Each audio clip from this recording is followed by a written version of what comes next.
Troisième exercice, l'addition de Br2 sur alcène dissymétrique conduit au racemique de 3 dibromo hexane.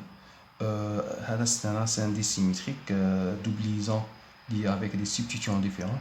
On a un méthyle, un propyle. En gros, alcène symétrique, il a des substituants identiques, par exemple méthyle, propyle. Donc, on a un alcène dissymétrique. Donc, c'est une réaction d'addition électrophile sur une double liaison Br2. Donc, tu fixes ça sur la double liaison pour former le dibromohexane, un mélange racemique, bien sûr.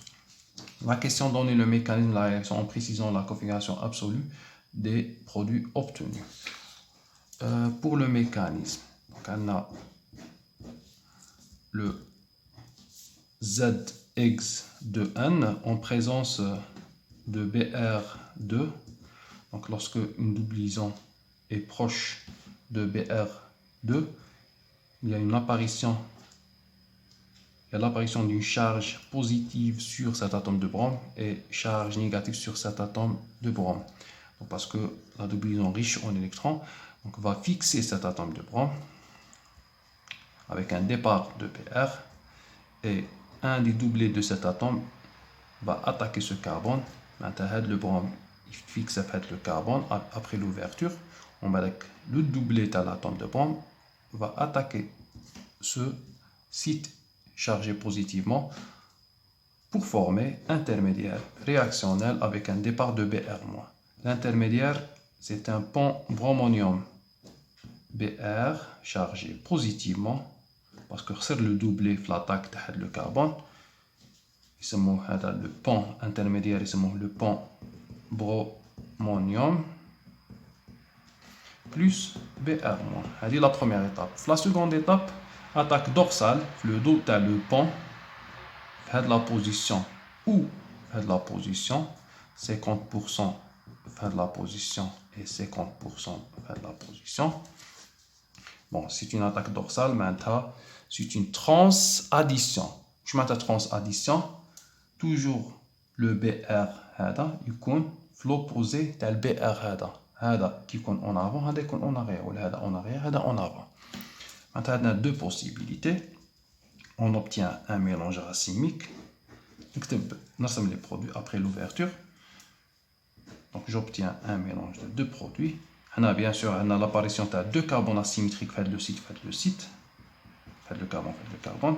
Donc, une goutte de carbone asymétrique, des liaisons en avant, en arrière. Liaison en avant, en arrière. On a la première possibilité.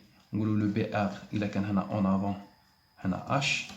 On a le BR en arrière ou le H en avant parce que c'est une addition anti. Toujours, il fait le côté. Il sera l'attaque. Par exemple, sera l'attaque. Fait le site. Le BR est fixé là. Il dit les électrons. Il fait la position. La charge positive 3 parce que les électrons de la liaison il est neutre. Il a l'attaque là. Il fait le côté ou le BR il fait le côté. Donc il y a deux possibilités. Nous dirons la représentation de Cram en avant en arrière. Maintenant le BR en avant, le BR en arrière. C'est la première possibilité. Plus une deuxième possibilité de carbone asymétrique. On a fait la possibilité le BR en avant, H en arrière. On a H en avant et R en arrière. Pour les configurations, on a la configuration 1, 2, donc maintenant Gini fait le sens. Bien sûr, la numérotation de carbone numéro 2 ou 3. La numérotation de la nomenclature 1, 2, 3, 4, 5, 6, 2, 3. Donc on a en position 2, 2, S. En position 3, R, le quatrième en avant, c'est 3S. هذا غادي يكون لما نشوفو c'est 2R 3R. Donc on a formé le mélange racemique. هذه la première question.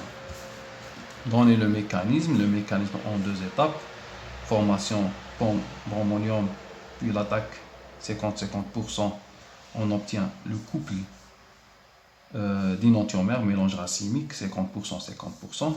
La deuxième question, la réaction est-elle régiosélective? Est-ce que la réaction est régiosélective? La réaction est non régiosélective. Elle est non régiosélective parce que elle a le même atome qui attaque les deux carbones. Ok? ما كاش régioselectivité. Nous نحكوا على régioselectivité qui يكون عندنا deux atomes différents. Par exemple, نحكوا على HBr. Il y a une possibilité H il fixe à le carbone ou le Br il fixe à le carbone. J'obtiens un premier régioisomère. Deuxième possibilité, le Br il fixe à le carbone ou le H il fixe à le carbone. On a un deuxième régioisomère. Deux régioisomères, deux produits différents. On a cité deux produits différents. Donc maintenant, on a la stéréoisomère, c'est des régioisomères, deux produits différents. Les mêmes propriétés qui m'ont donc on a le cas même atome, il fixe هنا ولا هنا BR, même atome, donc la réaction est non régiosélective. Le cas de la déhalogénation, la dibromation.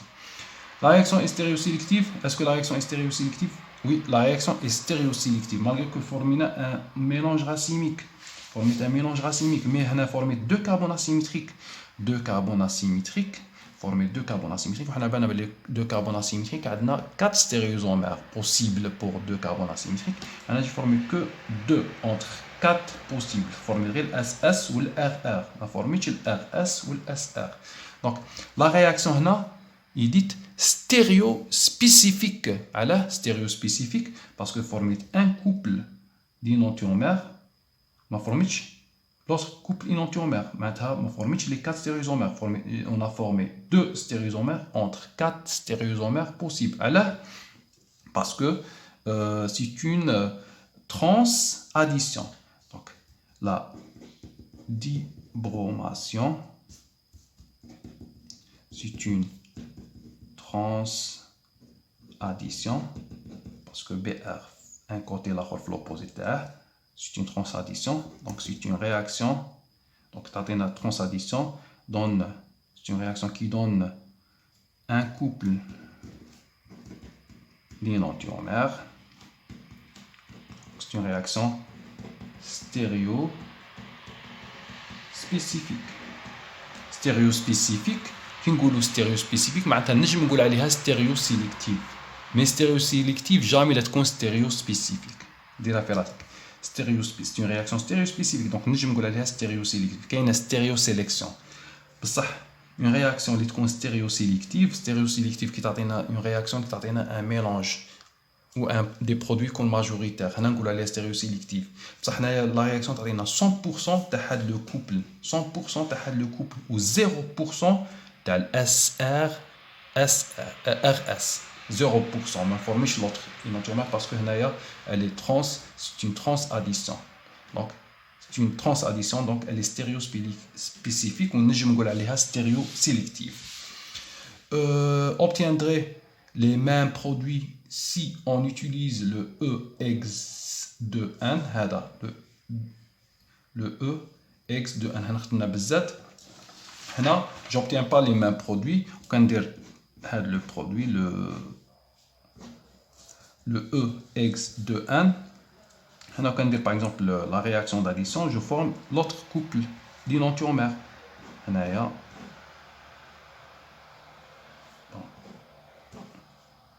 Formation de deux carbones asymétriques, BR en avant, H en arrière. On a BR en arrière, H en avant. Là, je forme le couple de R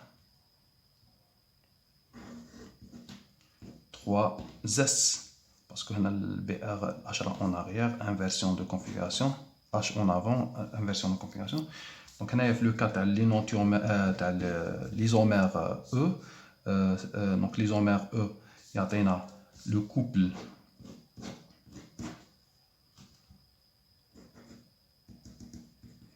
RS-SR.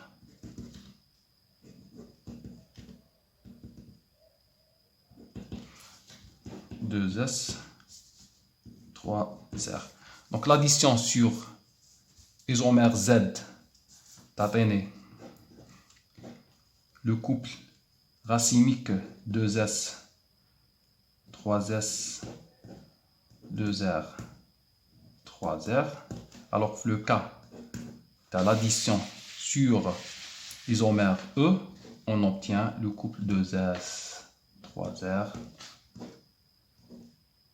2R, 3S. Donc, on a un mélange racimique. Maintenant, on forme une seule réaction, mais on forme les 4 stéréoisomères possibles. Donc, la réaction, en partant de Z, on forme le couple. En partant de E, on forme le couple. Donc, la réaction est stéréospécifique. Et nous, stéréospécifique, qui est stéréospécifique, nous avons stéréosélective. Parce que 100% de ou 0% de le cas. 100% de le mélange ou 0% de le cas. L'addition sur Z.